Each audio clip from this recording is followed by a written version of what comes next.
Went from condos to Pop's house. On calls now bus routes. Moving along. So this is one thing, you know, we was talking about black people and black men and stuff like that, right?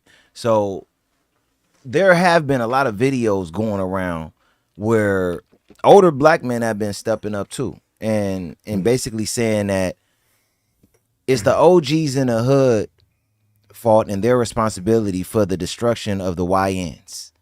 You know, the young ones out here causing a lot of havoc.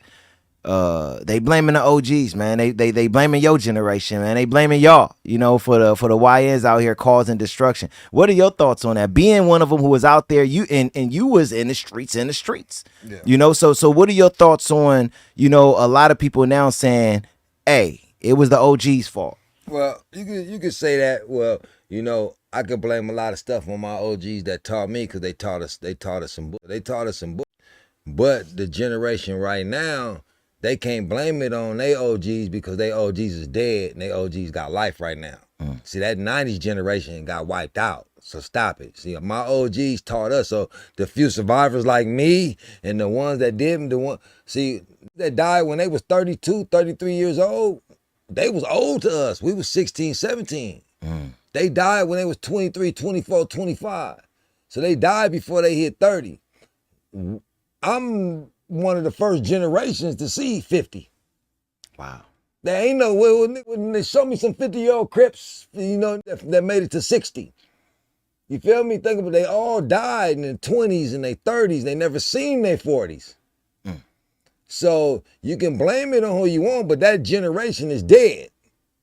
They're dead. So this generation raised themselves.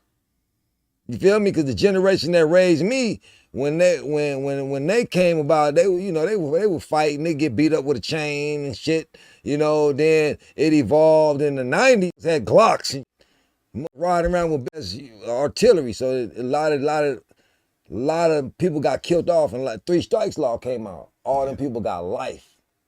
So you can't blame it on the OGs. You can blame it on your G's, because you inherited. So now, that's good. Be mad at the G's, but now change it up though now. Okay, the G's led us into some book, gave us some faulty politics. So why are we still pushing it then? Yeah.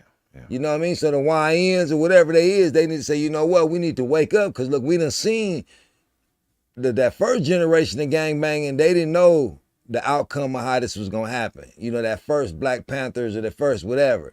But here it is 20, 30, 40, 50, 60 years later, we know the outcomes of the bullshit. So to continue it would be stupid. You feel me? That first generation didn't know no better. The second generation, like, oh, you know what? And they roll with it. The third generation, like, man, you know what? This is some bullshit. Now in the 5th, 6th, 7th generation is like, damn, where everybody at? We raising ourselves. Yeah. Because now, now they knocked out that generation once it got too powerful. Like I said, these gangs, which they label them gangs, this tribe in LA, it's a tribe. It's one big tribe that's broke up into different tribes. Yeah. You know what I mean? Like I said, we the indigenous people that was already here. You know what I mean? So now they got us, oh yeah, we came from slaves and we did all that. Yeah, we came from Africa. I don't know, nobody got no African bones in their body, no big nose and none of that stuff. But you know, we indigenous people, you know, we're not African. We don't have those those traits. You know what I mean? They have bigger noses. They have different traits that we don't have. You know what I mean? So we've been brainwashed to say that we're African American. So you're African American? You know what I mean? Do you got any African blood in you? Or were people already in over here when they came over here with the Africans, with the slaves? My peoples was never slaves. My peoples was always over here before y'all got here, before they got here with the slaves. You understand that? There was people here, Indians plus the indigenous people that were here. You know what I mean? So we can get deeper and deeper and deeper. You know what I mean? But as long as you claim black, as long as you claim white, then you're part of the United States. As long as you claim, you know, in our reality, you don't need a driver's license. You know, you're a traveler. You're doing what you got to do. So if you don't know, the reason you need a driver's license is because you're doing business in the United States. If you ain't doing business, you don't need all these certain things. So Yeah. you know, that's what we working on, that type of stuff. You know, you got to work on that type of stuff, get back your identity. You know what I mean? So, Yeah. No, I feel you on that, bro. but somebody got to wake them up. Everybody, you know, all these subjects, any leader that stood for change got took out. So it's a hard plate. You know, the Malcolm X's, the Kings, Martin Luther King, anybody that stood for change, that went against the grain, anybody say, you know what, that ain't right. I'm gonna do it like this. That ain't right. I'm gonna stand for this. Hey, bro, I would even throw Nip up in there. You know, he stood for change. You know what I'm saying? Anybody that stood for change, anybody that stood, they put it's a target on your back. Anybody that's standing for doing the right thing. Yeah. You know what I mean? But you're gonna have to stand up for it. Other than that, if you continue to watch the youngsters do wrong and you don't say nothing, you're just as guilty. Yeah, yeah. So when I see somebody doing something wrong, I gotta say something. Even if they don't listen, I gotta say something. They're like, oh, here old cowboy talking again. Yeah, all right, I'm gonna let you messing up. You know what I mean? You messing up. You ain't supposed to do that. That ain't cool. You feel me? You see that old lady right there? No, open that door for that lady. Whatever, you gotta correct these youngsters because they raising themselves, because their daddy got locked up. Their uncle, they don't know their daddy. You know what I mean? So it's a lot going on, so yeah, don't blame it on the OGs this generation because you guys didn't have nobody to raise y'all. You know what I mean? Right now, social media and all this other stuff is raising y'all.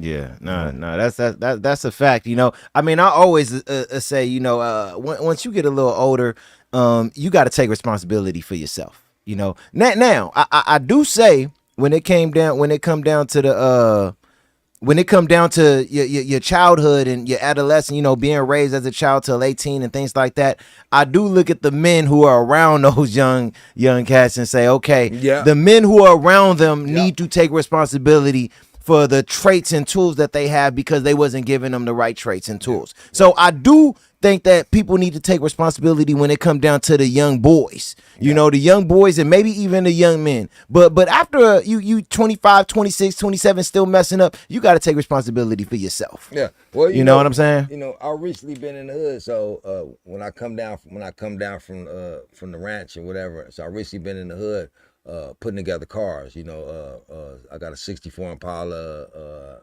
just got rid of a 62 Impala. So I'm over there and little homies is constantly riding by and they constantly seeing me and stuff. So one of the little homies like, man, you know what? I wouldn't mind helping you. You know what I mean? So instead of them seeing, they see a homie like me now, they don't see me standing there drinking beer and just smoking bud and doing the average big homie stuff. They see the big homie out there, always got a car on the tow truck. I'm over here working. They see me over doing some garden. They see me over there helping the old lady out, putting grass down. So now they got an example. Yeah. So we need more examples. I'm tired of parents telling their children what to do. Quit telling your children what to do and show them what to do. Feel me? You always tell them. My baby mama had told. I told the kids they should do their homework. No, you don't tell them to do their homework. You come get them and show them how to. You can't tell them and expect somebody just to do it. Yeah. You got to show them. That's like a parent say, don't do like I do, but do it like this. Don't know. Yeah. They supposed, you know, your kid's supposed to look up to you and say, I want to be like my daddy. I want to be like my mama. Yeah. Not like, don't do like I do. Your mama come home getting drunk every day and you telling the kids, hey, don't do like I do. Or you smoking cigarettes and you telling your kid, yeah, I better not catch you smoking. Yeah. You feel me? Start showing them examples in the home. Show the daddy not just on the porch drinking beer and smoking bud all day. Yeah. You know what I mean? Show the daddy getting up trying to do something. You know what I mean? So they need more examples. So I'm happy that I could be that example to my little homies, that they say, okay, there go homie out here that ain't serving. He ain't out here doing nothing illegal. He out here working, out here doing different stuff. So they can see me on my live on the land. So like I said, they need more examples. They need more leaders. You know, you need more people to step up and be leaders. You know? Yeah. That's a fact, bro. That's a fact. You know, I think it's important for people like, you know, you and your position to speak on this, because you were in that very position, man, where you was an OG in the hood, you know, and you know, you had a lot of you know, young people who looked up to you. You know, everybody know you know, Nip was your youngin, you know, coming up, you know, so yeah, it's important because when they speaking to individuals like you. You know, the you know, exactly, because like you said, a lot of them are in jail or dead. So they speaking to the ones who are still here walking, and you are one of those individuals, bro. Yeah. You know? That, and it's good that, like I said, I could be a different example. You know what I mean? There's a couple type of big homies you could be. You know, you could be a big homie that say, you know, leading people into destruction, or you could be the big homie that say, look, man, you want to, you know, get a job, do this, leave that gangbanging alone. Like when I first met Nip, leave that gangbang shit alone, do your music. So I've been on this page. This ain't just overnight. You know, this ain't after Nip that I'm starting this campaign. You know, this ain't an after Nip campaign. This was before I even met Nip, years and years prior, coming home from prison. This started when I was in prison and I needed a soup. And their crip on that yard gave me a soup, and the blood came and opened his locker and said, hey, bro, get you soup, get you some chili, do this and do it. You know, and he showed me genuine love. Then when I came home, I was like, man, you know what? Them Bloods is cool. Yeah. That nigga from H00D Gangster, nigga, he had my back when I was over there squabbling. It was folks trying to get on the side of me. You feel me? That one dude told me to duck, and that mop ringer just missed my head. You know what I mean? And that's from Hoover. You know, hey, duck, Mac, boom, and that mop just missed my head. Still mop ringer. You know what I mean? So, you know, until you meet those people from them other hoods, are you just going by what your big homies told you? Your big homie said, oh, they ain't no good. Hold up. Just because they beat you don't mean they ain't no good to me. You know what I mean? So, like I said, we gotta be. I've seen a lot of the so-called enemy hoods. We call them our enemies. Yeah. But I've seen my enemies behind them walls, and we became friends. Yeah. And I see them in I see my enemies on the streets now to this day. My enemies. And when we see each other, we smile and we greet each other and give each other hugs. Yeah. Bigger hugs than I get from that's right around the corner from my hood, that's in my hood, from my hood. You know what I mean? You'll get a bigger hug from that you called your enemy. Like, man, that's one of your enemies. You know what I mean? But y'all done got cool over time. You know what I mean? So, like I said, we all brainwashed. You know what I mean? So it takes some more big homies to step up and start speaking. And like I said, if it take going against the grain, you got to go against the grain. You know, and that's just part of being a man. You know, you don't mind going against the grain and standing up for something that's right. You know, don't go against the grain for something that's wrong. I had to show